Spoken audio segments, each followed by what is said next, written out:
Softy. That's why they call him Sir Softy. Hardy. Being in office requires people with backbone. Shitty. For the Health Secretary, Steve Barkley tells the union to call off its strike by midday or face legal action. These are the interesting times.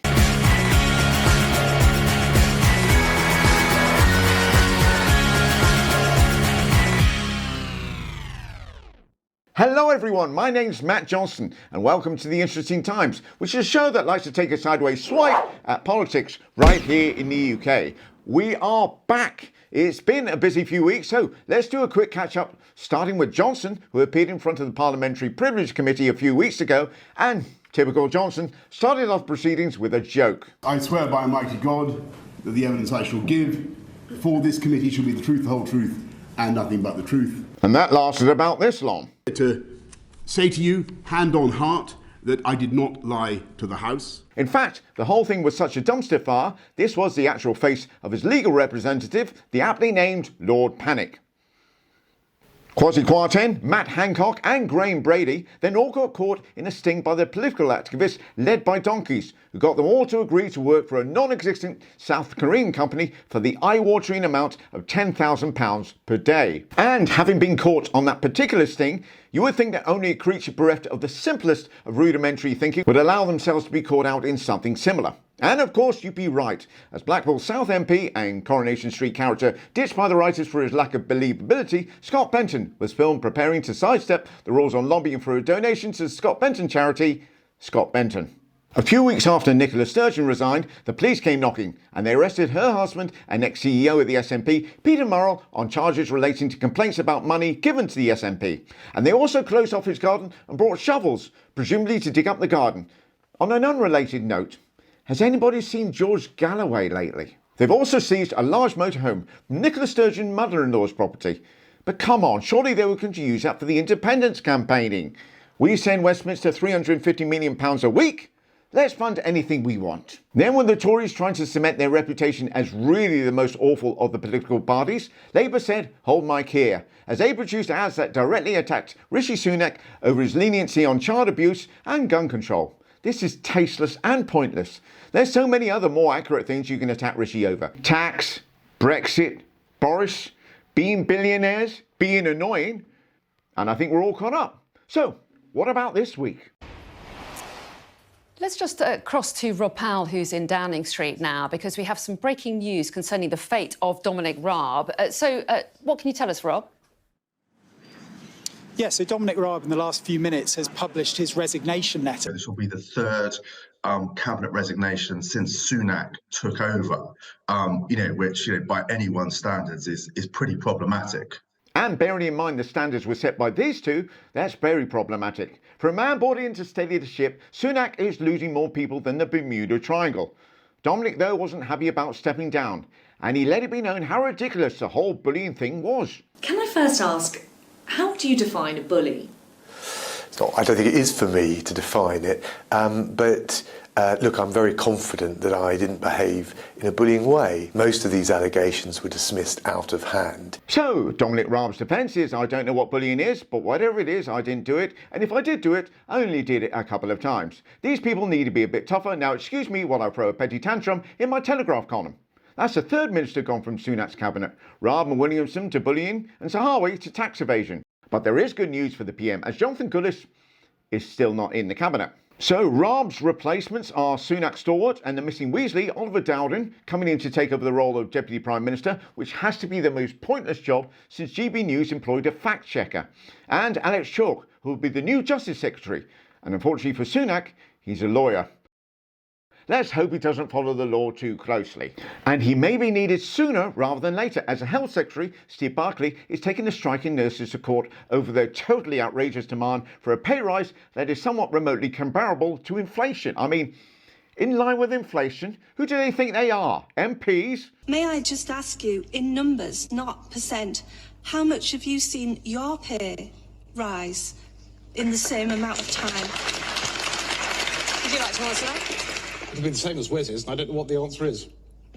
You don't know how big your pay rise has been? The honest answer is, and it's an uncomfortable answer given the way you've couched it, when I was elected in 2015, sort of coming up for 8 years ago, I think the pay was something just above £65,000 a year.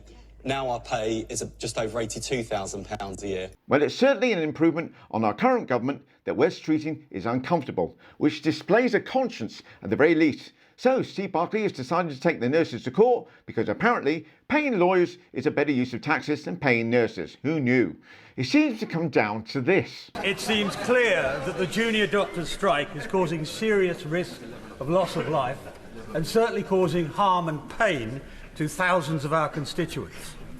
The first line of Hippocratic Oath is first do no harm. When does the Prime Minister think the BMA abandoned this central tenet of their profession?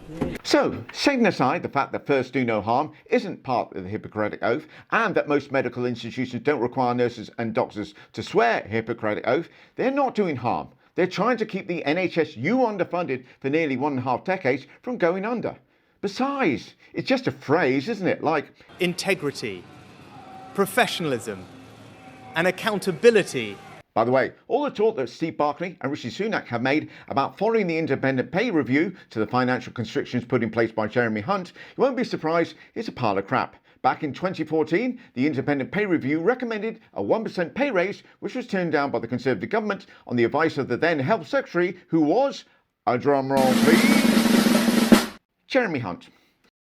A little less Hippocratic Oath and more hypocritic oaths. So, while we were, and indeed are, falling foul to the rise in the cost of living crisis, struggling to heat our homes, put food in our belly, and try not to see a national institution we care about, metaphorically, fall into the sea, our leaders have been busy coming up with nicknames so depressingly awful that had a 4-year-old said it, they would have been picked on by the other 4-year-olds for coming up with crap nicknames and called Crappy Nickname Boy. Anyway, Crappy Nickname Boy, who is inexplicably our Prime Minister, came up with the moniker Sir Softy for Keir Starmer. Since 2010, crime down by 50% under the Conservative government, Mr. Speaker. 20,000 more police officers, we've given them more powers, and we've toughened up sentencing, all opposed by Sir Softy over there. Yes, that's our government, oldest democracy in the world.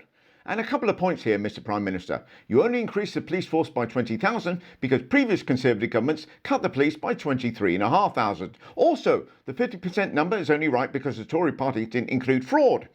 Can't think why. But the real problem here is nicknames. They don't do anything. They're less effective than standing on your porch clapping. And honestly, so easy to do. Just throw in some random national title and add an insult, like Baron Bags of Money, Duke of Smug, or Count. Oh wait, that doesn't say Count. And that's it. No time to talk about Diane Abbott having a whip removed after saying something stupid in The Observer.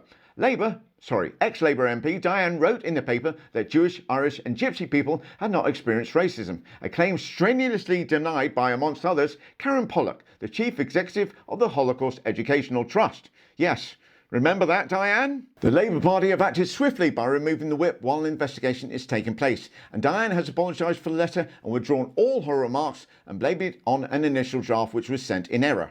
Right, so this was simply her initial thoughts? Not really much of an excuse, is it?